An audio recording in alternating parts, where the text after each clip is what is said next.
गोविंद जय जय गोपाल जय जय राधा रमण हरि गोविंद जय जय राधा रमण हरि गोविंद जय जय गोविंद जय जय हरि गोपाल जय जय। बोलिए गोविंद भगवान की जय, सद्गुरुदेव भगवान की जय। आइए कथा से आगे का सुने। पुरंजन घूमते घूमते लाखों शहर घूम डाले। ये लाखों शहर 84 लाख योनियां, चींटी बने, मच्छर बने, ये सब छोटे छोटे शहर, कुकर बने, सूकर बने, हाथी बने, बड़े बड़े शहर, और ये सब मिलकर 84 लाख। इन सब 4 शहरों में घूमते घूमते यहाँ 9 दरवाजे की नगरी मिली, तो ये शहर सबसे अच्छा लगा। ये 9 दरवाजों की पूरी ही मानव शरीर है। इस शरीर को तो देखते ही मन खुश हो गया। बड़े भाग्यमान तन पावा, सुर दुर्लभ सदग्रंथ निगावा, साधन धाम मोक्ष कर द्वारा, पाए न जय परलोक समारा। ये सबसे सुंदर शहर है।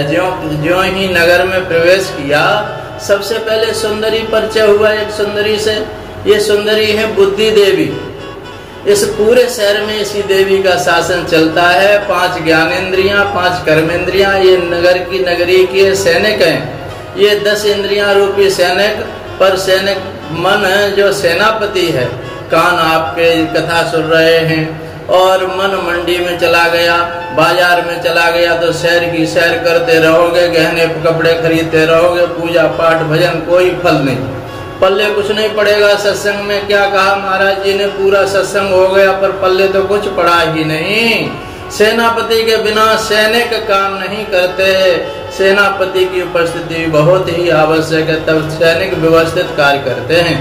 पंच प्राण वायु, प्राण अपान उदान समान और व्यान, ये ही 5 फन वाला रक्षक नाग है। वायु शरीर के भीतर है। आप सो रहे हो, जाग रहे हो, पर श्वास रूपी सर्प तो हमेशा सावधानी से रहता है। श्वास कभी भी थोड़े ही रुकती है। ये तो शहर की व्यवस्था हुई। अब पुरंजनी रोवे तो पुरंजन रोवे। इसका क्या मतलब है महाराज? इस शरीर में बुद्धि से हमारा संबंध हो गया। जो बुद्धि कहती है हम वही करते हैं। हम उसी के दास बन गए। बुद्धि ने कह दिया चलो आज सत्संग सुनेंगे, सुने आवे तो चले आए। बुद्धि ने कहा दिया अरे वही महाराज जी हैं, वही सब सत्संग, छोड़ो झंझट, तो घर में ही जाकर के सो गए। बुद्धि ने कह दिया अरे इतना बढ़िया भजन हो रहा है, चलो थोड़ा नाच भी लेते हैं, तो नाचने लग गए। और जाए तो नाचने लगे। बुद्धि ने कहा अरे भाई कोई ही नहीं नाच रहा है, यहाँ नाचना अच्छा नहीं लगेगा, तो यह देख करके चुपचाप बैठ गए। बुद्धि ने कहा चलो हम भी एक भजन सुना दें, तो गाने लग गए। तो क्वचित गायति गायन्ताम रुदति क्वचित। जैसा जैसा बुद्धि पुरंजनी चाहती है, और हम वैसा पुरंजन वैसा हम लोग करते हैं। अब ये तो रही आंतरिक व्यवस्था, परंतु ये जरा देवी कौन है? जरा देवी जिसने कोई विवाह रचाना नहीं चाहता, जरा देवी है वृद्धावस्था। संसार में ऐसा कोई भी नहीं है जो वृद्ध होना पसंद करे, पर वृद्धावस्था ने चंडवेग को अपना साथी बनाया और सैनिक ले लिए। चंडवेग कौन है महाराज? संवत्सरस्थ चंडवेग, ये काल चक्र ही संवत्सर है, चंडवेग है। इसने कहा मेरे सैनिक तुम्हारे साथ हैं, तो 360 काले और 360 गोरे, अर्थात 360 दिन और 360 रात, और गोरे गोरे सैनिक दिन और काली काली गंधर्वियां रात्रियां। और इन सब सैनिकों ने सहयोग से वृद्धावस्था रूपी जरा देवी ने हम सब समस्त मानवों की पुरी पर आक्रमण बोल दिया। पुरंजन सोते रहे, पता ही नहीं चला कब आक्रमण हो गया। उसी प्रकार हम भी इस शहर में सोते रह जाते हैं, पता ही नहीं चलता कि कब बुढ़े हो गए। आपको जीवन की बहुत सी तारीखें याद होंगी। अमुक तारीख में पैदा हुए, अमुक तारीख में शादी हुई, अमुक तारीख में बच्चा हुआ, पर बुढ़े से पूछा जाए कि किस तारीख में बुढ़े हुए तुम, कोई पता नहीं किस तारीख में बुढ़े हुए, तारीख हुए कोई नहीं। बता सकता। पता ही नहीं चलता कि किस शहर में जरा देवी ने कब आक्रमण बोल दिया। जरा देवी पकड़कर इस जीव को काल के हवाले कर देती है। और इसी प्रकार से पुनरपि जननम पुनरपि मरणम पुनरपि जननी जन जठरे सैनम ये संसारे खल दुस्तारे कृपया पारे पाहे मुरारे भज गोविंदम गोविंदम भज मूढ़ मते। एक शहर से दूसरे शहर में हम सब जीवात्मा का ये भ्रमण चल ही रहा है। अब यह भटकना कब बंद होगा भैया? विश्राम कब मिलेगा? विश्राम तो अपने ही घर में मिलता है। परदेश में चाहे जितना घूमो थोड़ी देर तो अच्छे लगते हैं, पर बाद में घर की ही याद आती है। और जब तक घर में न पहुंच जाएंगे तब तक विश्राम नहीं मिल सकता। जब तक अपने कमरे में सो नहीं जाएंगे तब तक विश्राम नहीं मिलता। उसी प्रकार हम भी सब परदेसी हैं, अपना घर छोड़कर घूमने आए। जब तक घर वापस नहीं पहुंचेंगे ऐसे ही भटकते रहेंगे। रुक्मिणी जी ने भगवान को भोजन परोस रही थी, पर भगवान भोजन करते करते जोर से हंस पड़े। रुक्मिणी जी ने पूछा, महाराज ये अचानक क्यों हंसे? भगवान बोले, बस ऐसे ही हंसी आ गई। उस चींटे को देखो। रुक्मिणी ने कहा कि कोई ना कोई हंसी का कारण होगा। भगवान ने कहा उस चींटे को देखो, वह गुड़ की तरफ भाग रहा है, देखो जरा। तो चींटा गुड़ की तरफ बड़ी तेजी से भाग रहा था। रुक्मिणी ने कहा, पूछा कौन वह महाराज? तो इसमें हंसने की क्या बात है? चींटा तो गुड़ की तरफ भागेगा ही। भगवान बोले, ये 14 बार इंद्र रह चुका है। 14 बार जहाँ पर भोग का साम्राज्य था और सबका स्वामी बन करके रहता था, आज देखो चींटा बना गुड़ की ढेली की तरफ भाग रहा है। इसलिए हंसी आ गई। कैसा कैसा ये जीव का प्रारब्ध है, कभी ऊपर ले जाए कभी नीचे, गाड़ी के पहिए की तरह से कभी ऊपर कभी नीचे होता रहता है। ये जीव की स्थिति है। तो आखिर ये चक्र समाप्त होगा कब? कब अपने घर पहुंचेंगे? पुराना मित्र अविज्ञात ब्राह्मण बनकर के आया। जब उसने हाथ पकड़कर समझाया कि मैं तेरा मित्र, मुझे पहचान। पुरंजन तो पहचानने से ही मना कर रहा था, परंतु अविज्ञात ने पीछे पड़कर जान पहचान निकाल ली। और जहां पहचान हुई कि सारा प्रपंच छूट गया और अपने मित्र के साथ चला गया। ऐसे ही जिस जीव पर भगवान खूब द्रवीभूत हो जाते हैं कि चलो इसे हम अपने घर ले आएं, तब प्रभु ही प्रसन्नता पूर्वक उस जीव के सम्मुख सदगुरु के रूप में प्रकट हो जाते हैं। और परमात्मा कभी प्रकट होकर ये नहीं कहेगा कि मैं भगवान हूँ। वह परमात्मा स्वयं सदगुरु के रूप में आकर के जीव को आत्मबोध कराता है। माया के ओ पुजारी, आगे की कुछ खबर है? इस घर से बढ़कर एक दूसरा भी घर है, एक दूसरा भी घर है। इन ईंट पत्थरों के मकानों को ही हम बनाए क्यों बैठा है? और जिस घर से घूमने निकला था ना, उस घर को बिल्कुल भूल गया तू। जब सदगुरु ने आत्मबोध कराया तब जीवात्मा उस परम तत्व को समझ सका। इसलिए सदगुरुदेव भगवान कौन? कृपा की मूर्ति परमात्मा ही आज हमारे सामने सगुण विग्रह बने विराजमान है। वह साक्षात परब्रह्म ही तो है जिसे आत्मबोध है। ईश्वर के पुत्र तो हम सब भी हैं, परंतु कभी कहाँ है, कमी कहाँ पर है हमारे अंदर? है तो हम भी शेर के बच्चे, पर बचपन से ही भेड़ों के संग में पड़ गए। इसलिए अपना सिंह का बल पराक्रम सब भूल गए, सब भूल बैठे। भेड़ों की तरह मिमियाने लग गए। प्रारंभ कर दिया कि एक किंवदंती प्रसिद्ध है, भेड़ों की संगत से शेर को भी भेड़ बनना पड़ा। ऐसे ही हम भी ईश्वर के पुत्र तो हैं। ईश्वर अंश जीव अविनाशी, चेतन अमल सहज सुखराशि। सहज की सुखराशि है, तो फिर तुम्हारी ये सहज सुखराशि कहाँ चली गई? फिर क्यों रोते रहते हो हमेशा? हाय हाय क्यों चिल्लाते रहते हो? ईश्वर के अंश होकर के चिल्लाना। अरे भाई, शेर के बच्चे तो थे, पर माया रूपी भेड़ के चक्कर में पड़ गए। इन भेड़ों के समुदाय ने हमें भी भेड़ बना दिया।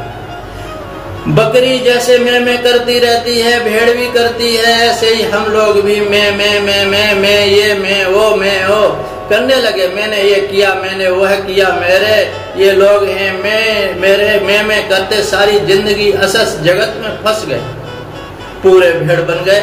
अजानाम बकरी का भी होता है, अजानाम माया का भी होता है, और दोनों के एक रूप होते हैं। बकरी का भी गला कटता है और ऐसे ही माया भी मृत्यु का ग्रास बना लेती है।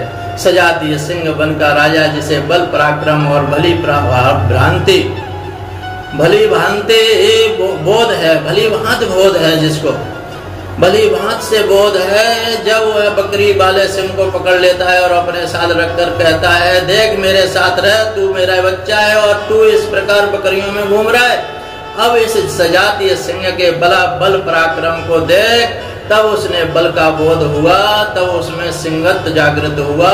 तब एक दिन वही बकरियों के बीच में रहने लगा वाला सिंह बड़े बड़े हाथियों से टकराने वाला बन गया। तो बल क्यों ही बाहर से नहीं रखा था, बल तो भूल गया था, वो बल तो उसके अंदर ही था, उसे सजातीय वनराज सिंह ने याद दिलाया दिया। उसी प्रकार से हम भी चेतन अमल सहज सुखराशि तो हैं, पर संसार की माया में फंस करके भूल गए। सदगुरु भगवान वो हैं जो अपने स्वरूप में स्थित ब्रह्मविद ब्रह्मैव भवति, ब्रह्मत्व का बोध जिसे हो जाए तो वह तो साक्षात पर ब्रह्म ही है, हो जाता है। जो परमात्मा को जान ले वह परमात्मा ही सदृश हो जाता है। तो ऐसा वह सामर्थ्यवान सदगुरु हमें जब जगाता है, स्वरूप का बोध कराता है, तब ये प्रपंच हमसे छूट जाता है। तब अपने वास्तविक स्वरूप को, वास्तविक घर में, वास्तविक स्वरूप में हम स्थित हो जाते हैं। फिर दुनियादारी का घूमना बंद करके हम अपने घर की राह चल पड़ते हैं। इस प्रकार से देवर्षि नारद ने पुरंजनोपाख्यान के माध्यम से जीव का वास्तविक परिचय महाराज प्राचीन बरही को करा दिया। प्राचीन बरही तुरंत अपने उस स्वरूप को पहचान करके हिंसा मार्ग से निवृत्त हो गए और अंत में परम पद के अधिकारी बन गए। इन्हीं के 10 बेटा प्रचेतागढ़ हुए। इन्होंने तपस्या करके हरि हर दोनों को प्रसन्न किया। वृक्षों की कन्या वारक्षी से इन्होंने विवाह किया और दक्ष जैसे प्रतापी पुत्र को जन्म दिया। दक्ष को पद सौंप कर पुनः तपस्या करने चल पड़े। मार्ग में देवर्षि नारद ने भेंट हो गई तो नारद जी ने पूछ लिया, महाराज जी ये बताइए कि भगवान सबसे जल्दी कैसे प्रसन्न होते हैं। तब नारद जी ने 3 सूत्र दिए। ये बहुत महत्वपूर्ण बात है। इन 3 सूत्रों का जीवन में उतार लो तो प्रभु बहुत जल्दी प्रसन्न हो जाते हैं। दया सर्वभूतेषु संतुष्टायेन केन वा सर्वेन्द्रियोपशांत्या च तुष्यत्या सो जनार्दन। जनार्दन भगवान आसुतुष्यति, भगवान बहुत जल्दी प्रसन्न हो जाते हैं। कब? जब सर्वभूतेषु दया, समभूत प्राणियों में दया जब हमारे अंदर ये आने लगे कि हमारे पैर से चींटी तक न मरने पावे, तो ऐसी दया होने से भगवान संतुष्ट होते हैं। पर परस्मिन् बंधु वर्गे वा पैत्रे द्वेषे रिपोत था अपने रक्षित दहिषा पर कीर्तिता। कोई पराया हो या अपना हो, मित्र हो या प्रबल शत्रु हो, आपत्ति काल में उसकी सहायता करना ही दया है का विशुद्ध स्वरूप है। दुर्घटना एक्सीडेंट होते हमने देख लिया, पर कौन चक्कर में पड़े, सो चुपचाप उसे छटपटाता छोड़ करके चले गए, आगे बढ़े। तब पता चला कि हमारा मित्र ही था, तब भागा दौड़ी प्रारंभ की। ऐसी मोहग्रस्त दया नहीं होनी चाहिए। दूसरा सूत्र है संतुष्टायन केन वा, भगवान ने जो भी दिया है उसमें हृदय से संतुष्ट रहें, भगवान की कृपा की अनुभूति करता रहे कि प्रभु जितना आपने दिया है मैं तो उतने का पात्र भी नहीं था, जो दिया है बहुत दिया है, प्रभु आपकी बड़ी कृपा है। भगवान की कृपा की अनुभूति कब होगी? जब हम नीचे वालों को और देखेंगे। जहाँ पर आप लाखों से नहीं करोड़ों से ऊपर बैठे हैं तो भगवान ने आपको अपनी कृपा करोड़ों के ऊपर बैठा रखा है, तो इसका तो अनुभव करो। लाखों लोग अंधे हैं, लाखों बहरे हैं, लाखों गूंगे हैं, लाखों लंगड़े हैं, पर भगवान ने स्वस्थ शरीर भी दिया है, तो आप करोड़ों से ऊपर हैं, लाखों स्वस्थ शरीर वालों से ऊपर हैं। तो आप भी भूखों मर रहे हैं, लाखों स्वस्थ शरीर वालों के पास साइकिल भी नहीं है, पर हमें तो दोनों वक्त का भोजन ही प्रेम से मिल रहा है और गाड़ियों में घूमने के लिए मिल रहा है। तो फिर तो प्रभु ने दिया है, इसका चिंतन करो भैया, और अपनी ऊंचाई को समझो कि हमसे लाखों लोग नीचे हैं, हम भगवान की कृपा दिखाई पड़ेगी। कितना भी वैभव आपके पास हो जाए, परंतु यदि आप संतुष्ट नहीं हैं तो आपके समान कोई दरिद्र नहीं है, आपके समान कोई दरिद्र नहीं। सत भवति दरिद्रो यस्य तृष्णा विशाला। दरिद्र वह है जिसकी तृष्णाएं बहुत बड़ी हुई हैं, और संपन्न वह है जो हर प्रकार से संतुष्ट हो गया है। जब आवे संतोष धन, सब धन धूर समान। एक वह है जिसके तन पर 4 अंगुल की लंगोटी भी नहीं, फिर भी बड़ा मस्त है। और एक वह है जिसके पास वैभव का पता नहीं कि मेरे पास कितना संपत्ति है, फिर भी बेचारे को नींद की गोली खाकर भी नींद नहीं आ रही है। अतः संतुष्टि सबसे बड़ी संपत्ति है। भगवान का दिया बहुत है, जितना है उतने में प्रसन्न रहें। अब तीसरा सूत्र नारद जी बताते हैं, सर्वेंद्रियोपशांत्या च। हमारे जीवन रथ में जो 10-10 इंद्रियां रूपी घोड़े लगे हैं, इनको पूर्ण नियंत्रण हमारे हाथ में होना चाहिए। ऐसा न हो कि घोड़े स्वच्छंद होकर के दौड़ने लग जाएं। यदि ये 3 बातें व्यवहार में उतार ली तो जनार्दन आसुतुष्यति, भगवान हमारे ऊपर बहुत शीघ्र प्रसन्न हो जाएंगे। श्री विदुर जी महाराज मैत्रेय जी से इस प्रकार अलौकिक उपदेश को श्रवण करके परमानंद में मगन होकर के चले गए। और इतना ही कह करके इस प्रवचन का आज हम 4था स्कंद समापन करते हैं और फिर 5वें स्कंद में प्रवेश करेंगे। बोलिए सच्चिदानंद भगवान की जय, सद्गुरुदेव भगवान की जय।